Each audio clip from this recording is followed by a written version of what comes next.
Hello everybody, this is Marcus Toole and it is December 31st, 2024. Happy New Year's. Today is New Year's Eve, tomorrow will be New Year's Day. And what I'm going to be doing today is collecting scion from a young plum tree. The variety here, or the scion that's grafted to the tree, is Robusto.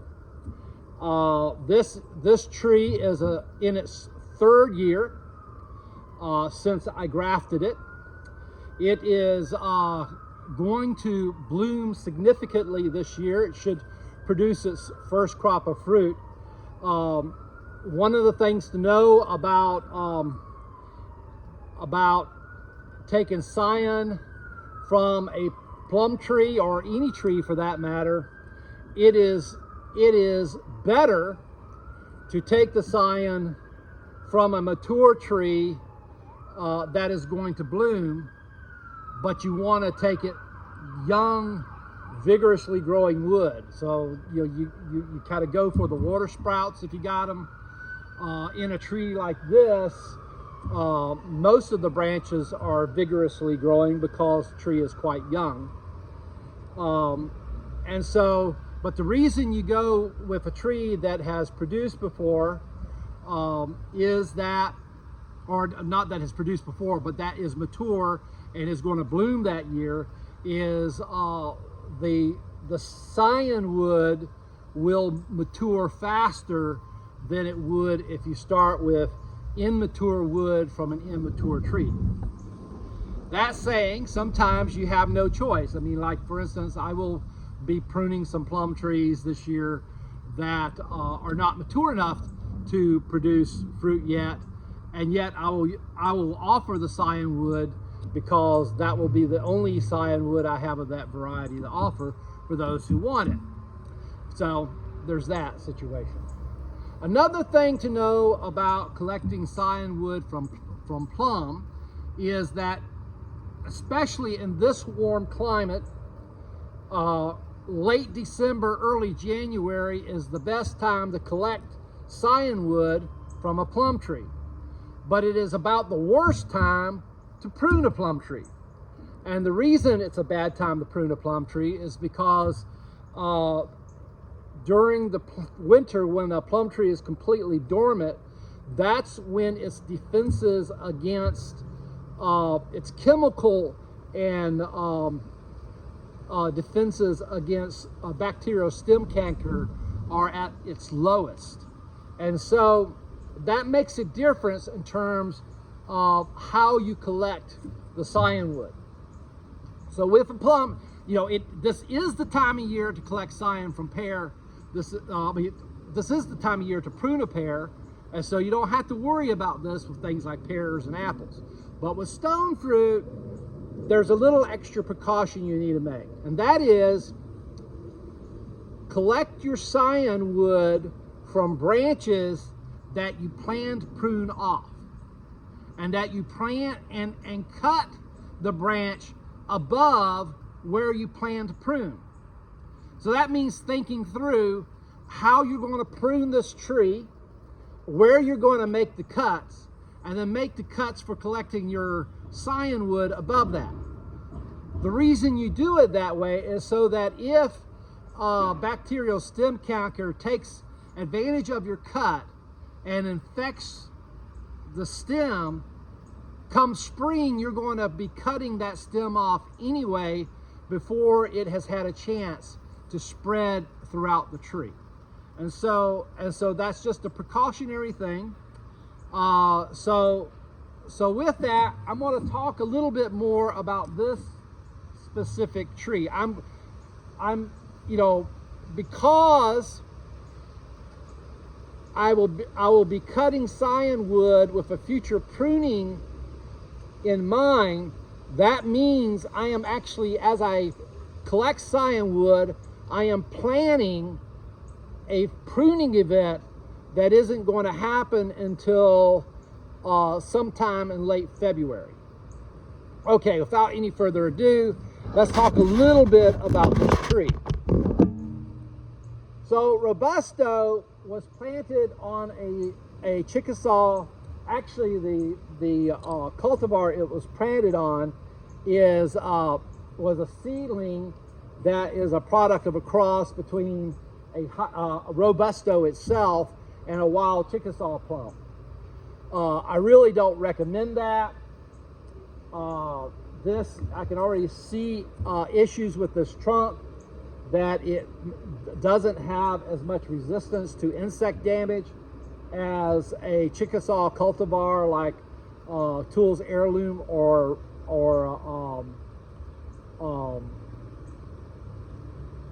NC McKibben would have. This root had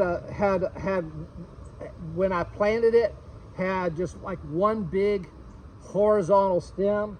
So I planted it so that one end of it was down, which resulted in kind of a crooked tree below the graft, or the graft that it was leaning.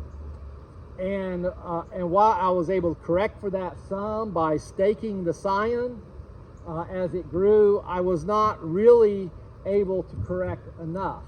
So this tree has, this tree is potentially vulnerable to eventually toppling over. And so when I begin my pruning process, I want to prune with that reality in mind. So when I eventually do prune this, right now, or when I do prune this tree next, I am going to be, because of the age of the tree and in its size, I'm going to be making a lot of basic decisions about its scaffolding. And so I'm going to clean out these branches in the middle. Those are going to go completely. I am going to try my best to weight the tree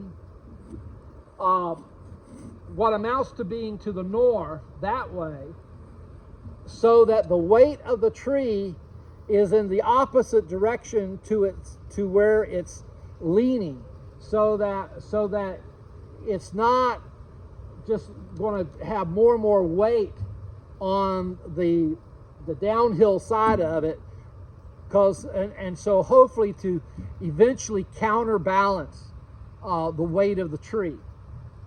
That's kind of the pruning goal, just so that this angle doesn't just get worse and worse and worse until the tree falls over. Remember, plum trees have very shallow roots, and I'm not convinced that this root stock is going to be robust enough to hold up a big tree anyway, let alone one that is leaning. So, and which means another issue is that it's going to be pretty important to not allow this tree to get as big as I otherwise would. So, because I want to make sure that we are not overtaxing the ability of the rootstock to physically support the tree. So that's so even though I'm just collecting scion, I am collecting scion with all these issues in mind, and I'm also collecting scion with this in mind, and that is this tree is going to bloom this year, and while I don't want it to set too heavy of a crop, because I want this tree to grow, but I would like to get a fair number of plums on it, and I especially want to have enough flowers on it to attract bees so that I do get some plums. And so I'm going to be pruning with bloom buds in mind as well. All right, let me get my pruner. Because this is a plum tree and not a pear tree, and so I'm not particularly worried about fire blight, I'm gonna sterilize or sanitize my clippers with rubbing alcohol. 70% rubbing alcohol is best. That's always important. So I know for a fact I am going to be cleaning out center stems. When collecting scion, ideal sweet spot in the size of a scion is about the width of a pencil. It could be a little bit narrower, it could be a little bit fatter. If it's the fatness of a Sharpie, it's a little bit too fat. Now sometimes I get the question, because when I sell scion, I sell 4 sticks and I charge $8 for 4 sticks. And people say, well, I only need 1 stick. Why do I have to get 4 sticks? Well, understand that most people who sell scion, who actually sell it and get money for it, charge around $6 a stick. I charge $8 for 4 sticks. The reason why I like this, one of the reasons I like to send 4 sticks is that in my own grafting, I like to let the diameter of the rootstock decide the diameter of my scion. And so, since I have no idea how what the diameter of your rootstock is going to be, whatever rootstock you're going to be using, it is if I send you 4 that are different diameters, that allows you the option of, well, this stick is really better for this rootstock than that stick. And you especially don't want your scion to be wider than your rootstock, and that's easy to have happen, especially with plums. Sometimes you get especially if you're working with suckers and they're just little narrow little things, and then you get a bag of scion and they're all fatter than the rootstock you have. And while you can make it work if it's close, if it's not close, it's a real problem. So that's the reason for 4 sticks. One of the reasons for 4 sticks. It also makes it worth my while to spend the time collecting the scion and all that, if I'm able to charge $8 for it. So there's that as well. All right, let's get to pruning. So with that all in mind, the first place I'm going to go for to get rootstock is in the middle of the tree. There we go. We got 2 nice stems. I know for a fact that when I prune this tree, I'm going to go flush down here. So that branch is going to come off, and this branch over here is going to come off. So that makes that a good spot for collecting rootstock.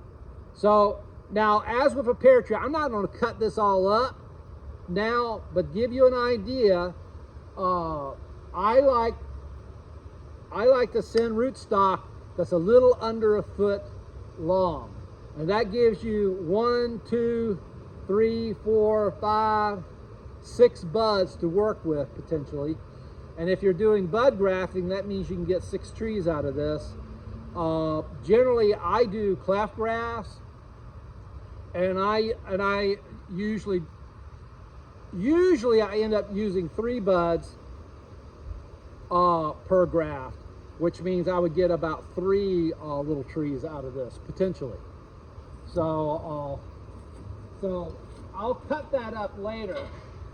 Remember, width wise, you're going for between the width of a pencil or a little less and the width of a Sharpie. No more than the width of a Sharpie. I prefer not to have the width of a Sharpie. So I'm going to cut these off because I can get scion from these branches. And once again, that little branch is going to come off right at the base. I already know that. Another branch that's going to come out right at the base is a branch that's coming straight up and kind of out this way. With the plum tree, you want the center to be open. And so I know that's going to come off at the base. And so I'm going to cut this right here. And so I can get scion, quite a bit of scion off of these branches.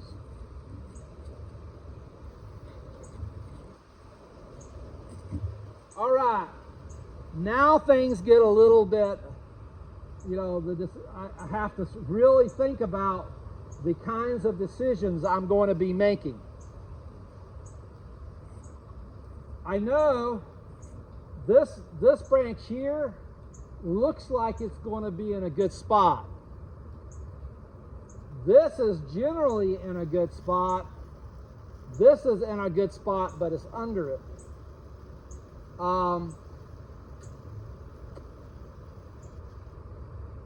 I want the weight to be coming this way, kind of.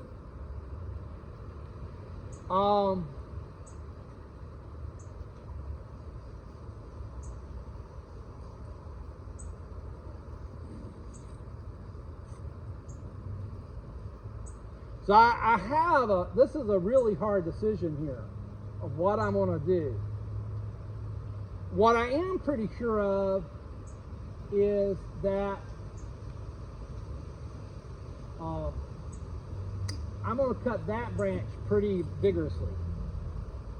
And I think this is the branch I'm going to favor. That's what I think. And not this one. So I think I will take that out, not at the base, but a little further out.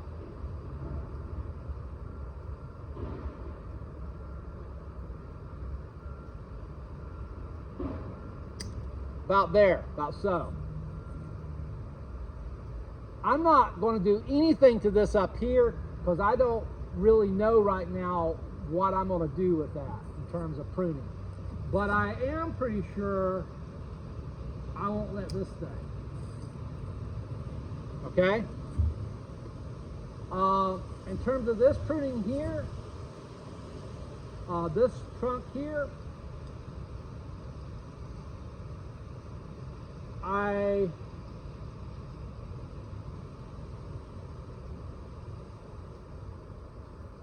I don't think I'm going to let that one stay, so let me show you.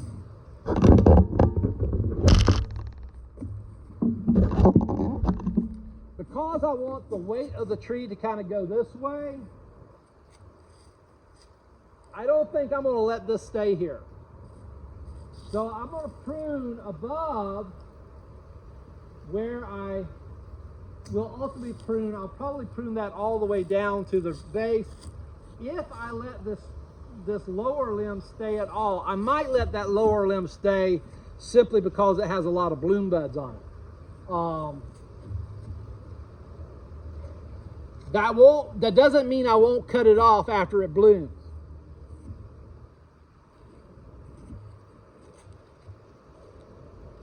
This trunk here going into the middle of the tree isn't going to stay. I'm going to get it kind of ways out so I can prune it back further later.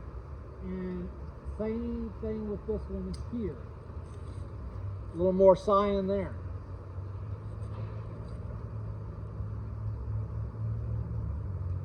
This branch here is going to be overlapping that branch there.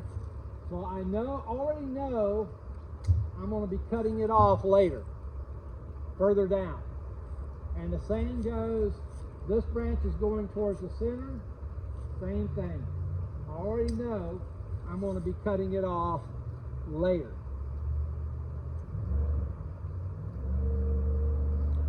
So we got some scion off of that.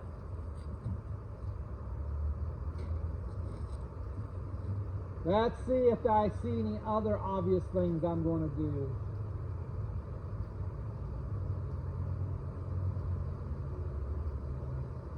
I don't want to make any decisions on this stem here just yet. I can make a decision about this one though.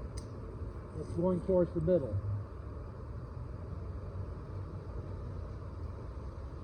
And this is going towards the middle as well.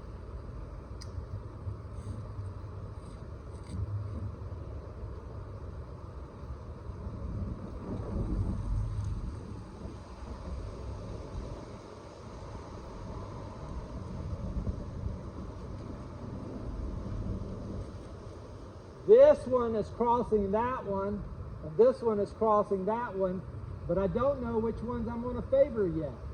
So I'm going to leave it.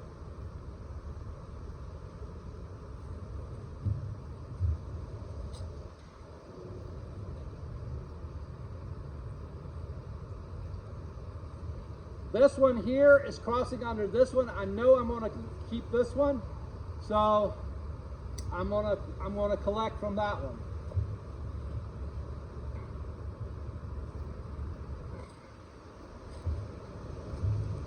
Okay, that's about all I can get from that tree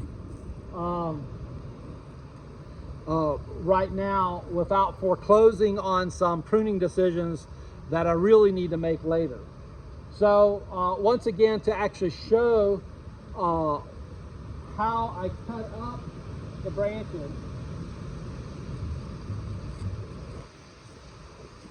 So when you graft a tree, you want to have plenty of stem below the bottom of the tree. So you'll cut it like for a cleft graft, you cut it like so that the tip of the branch looks like a flathead screwdriver.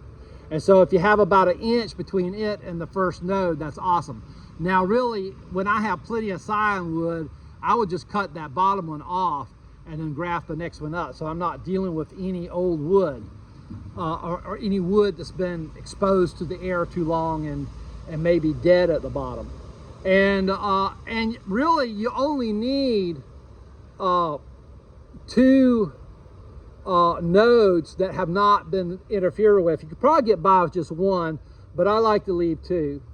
And the other thing you want to do when you graft is you want to cut off or to just simply rub off any flower buds that are on it. You don't want your little newly grafted stem blooming and wasting energy doing that.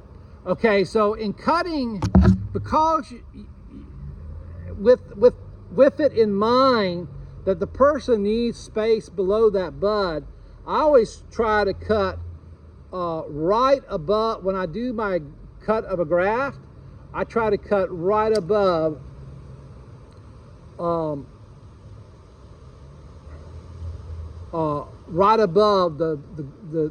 bud in front of it.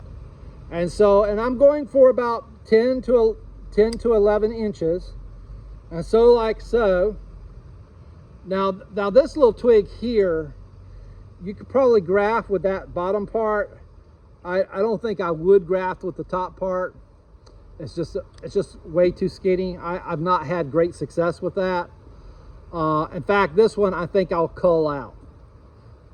So that's about as small in diameter as you want for grafting.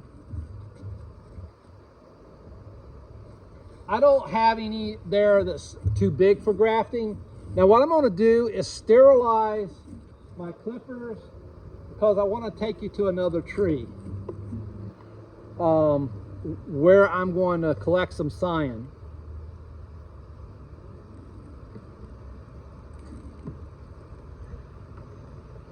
I have my little 1 gallon Ziploc bags on the ready for the tree, and so I will keep the I will cut them up and bag them pretty soon as I'm done making this video. I'm walking with you through the orchard. I probably should have turned the camera around so you can at least see the scenery. Let's see. I don't want to be staring in the sun. All right.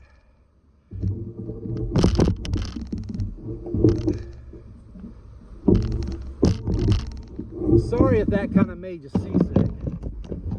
All right, so this is my segundo plum tree, which I grafted last year. It is grafted onto Poole's heirloom rootstock, which is, I would say, my second best rootstock. I don't want to do any pruning up high in that tree. This is 1 year old, so this this Segundo just took on Tools Heirloom. It just took off, it's a very vigorous growing scion. The other thing about it is that it's going to bloom this year.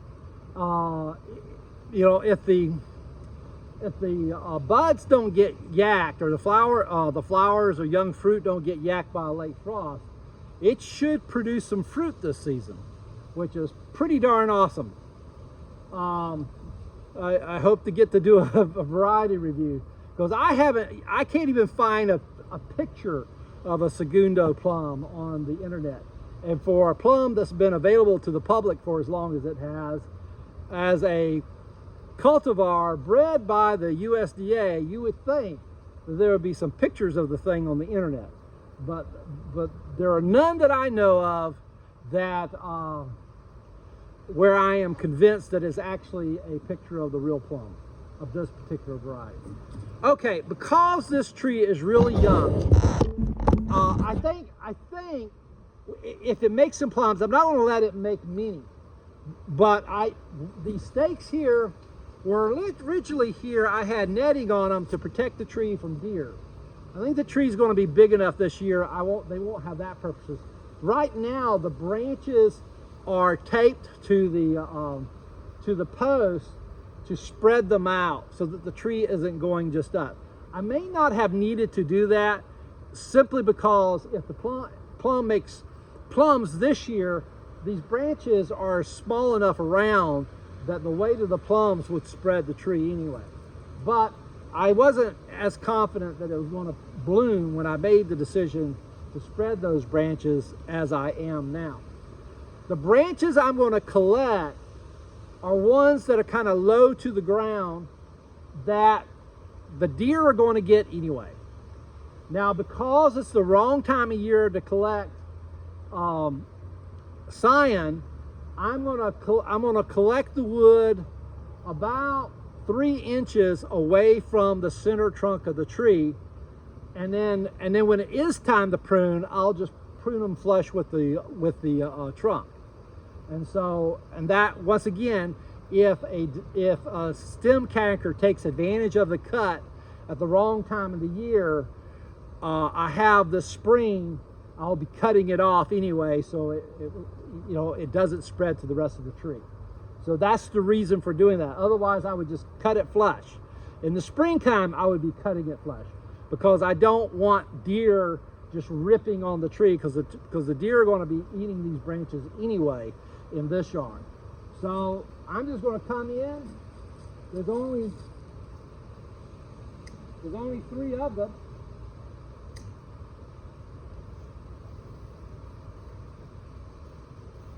Actually 4 of them. Yeah, I think I'm going to get this one.